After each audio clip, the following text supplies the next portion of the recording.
এর ৩১ দফা যে লিফলেটটা আমি চৌরঙ্গি বাজার, পান্টি বাজার এবং বাঁশগ্রাম বাজারে আপামর সাধারণ জনগণের মাঝে তারেক রহমান কর্তৃক যে ৩১ দফার যে একটি আগামী দিনের যে রাষ্ট্র কিভাবে গঠন হবে সেটার জন্য যে আমাদের ভারপ্রাপ্ত চেয়ারম্যান জনাব তারেক রহমান যে ৩১ দফা প্রণয়ন করেছেন, সেই বার্তা আমি একদম গ্রামের আমাদের, আপনি জানেন যে খুকসা কুমারখালীতে টোটাল ১৯৮টা ওয়ার্ড আছে।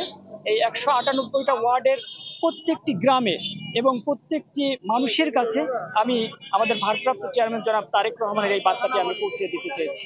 আমি যে জিনিসটা আপনাদের মাধ্যমে এই আপামর সাধারণ জনগণের মাঝে যে জিনিসটা আমি বলতে চাই সেটা হলো যে আগামী যে নির্বাচনটা আসছে, এই নির্বাচনের একটি বার্তা আমি সাধারণ মানুষের কাছে আমাদের ভারপ্রাপ্ত চেয়ারম্যানের পক্ষ থেকে আমি পৌঁছে দিতে চাচ্ছি। যে নির্বাচনটি হবে স্বচ্ছ এবং খুবই স্বাভাবিক একটি নির্বাচন, যে নির্বাচনের মাধ্যমে ইনশাল্লাহ আগামী দিনে বাংলাদেশ জাতীয়তাবাদী দল বিএনপি ক্ষমতায় আসবে এবং জনসাধারণের মধ্যে একটি স্বস্তি ফিরে আসবে। এই প্রচারণাকে লক্ষ্য করে আমি আমাদের ভারপ্রাপ্ত চেয়ারম্যানের যে ৩১ দফা প্রণয়ন করেছে, আমি একদম সাধারণ মানুষের, রিক্সা চালক, ভ্যান চালক এবং এখানে খেটে খাওয়া মানুষ যারা আছে সবার মাঝে আমি এই সাধারণ মেসেজটা আমি পৌঁছে দিতে এসেছি।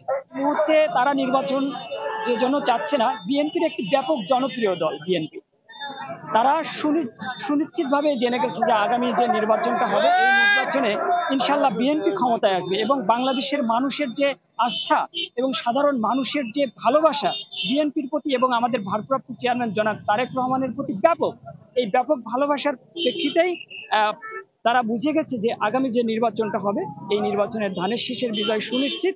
এই জন্য বাংলাদেশের একটি বিশেষ গোষ্ঠী তারা এই বাংলাদেশে যাতে আগামী দিনে যাতে একটি সাধারণ নির্বাচন যাতে না হয় তার জন্য তারা উঠে পড়ে লেগেছে।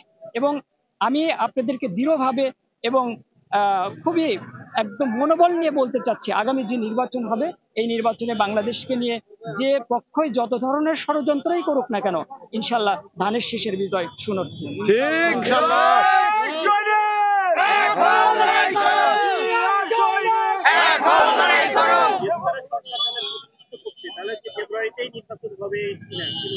সরি, আপনার কথা বুঝিনি।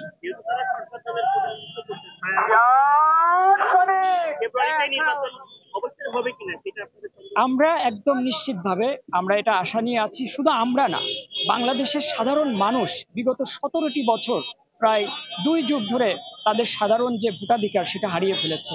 বাংলাদেশের মানুষ খুবই আশা নিয়ে আছে এবং একটি উৎসব মুখর পরিবেশে আগামী ফেব্রুয়ারি মাসে ইনশাল্লাহ বাংলাদেশের সাধারণ নির্বাচন অনুষ্ঠিত হবে। সেই নির্বাচনে একদম সাধারণ জনগণ থেকে শুরু করে সমাজের সর্বস্তরের মানুষ খুবই স্বাধীনভাবে ভোট দিতে পারবে। বাংলাদেশের এই নির্বাচনকে নিয়ে যারাই ষড়যন্ত্র করছে এটা ধুপে টেকবে না, বিএনপি ক্ষমতায় আসবে। জনগণের চাওয়া পাওয়া দেখেন, আপনারা সাংবাদিক বৃন্দ, আপনারা এখানে দেখছেন হাজার হাজার তরুণ প্রজন্ম, বৃদ্ধ, শ্রমিক জনতা একেবারে বিএনপির প্রতি যে তাদের যে একটা জনস্রোত এবং যে ভালোবাসা আপনারা বুঝে ফেলছেন। হয়তো নির্বাচিত হলে যদি আমার রিজিকে যদি রব্বুল আলামিন যদি এমন কোন রাজটিকা লিখে রাখে, অবশ্যই আমি এই খুকসা কুমারখালীর মানুষের জন্য আমি অনেক কিছু করতে চাই। কুমারখালীবাসী আমার খুকসাবাসীর জন্য আপনারা দেখবেন যে ইনশাল্লাহ আমি অনেক ভালো ভালো কিছু করতে চাই। বিএনপি একটি গণতান্ত্রিক একটি বৃহৎ দল দক্ষিণ এশিয়ার মধ্যে। এই দলে একাধিক মনোনয়ন প্রত্যাশী থাকবে, একাধিক গ্রুপ থাকবে, হ্যাঁ, কিন্তু আমাদের মধ্যে অ্যাকচুয়ালি কোনো রকম কোনো কোন্দল নেই। আমাদের ভারপ্রাপ্ত চেয়ারম্যান এবং বাংলাদেশ জাতীয়তাবাদী দল বিএনপি যে পক্ষকে এবং যাকেই এই ধানের শীষের প্রতীক নিয়ে এই খুকসা কুমারখালীতে পাঠাবে, আমরা দিন শেষে সবাই কাঁধে কাঁধ মিলে তার পক্ষ নিয়েই আমরা ধানের শীষকে বিজয়ী করব ইনশাল্লাহ। এখানে কোনো রকম কারোর কোনো দ্বিচারিতা করার কোনো সুযোগ নেই।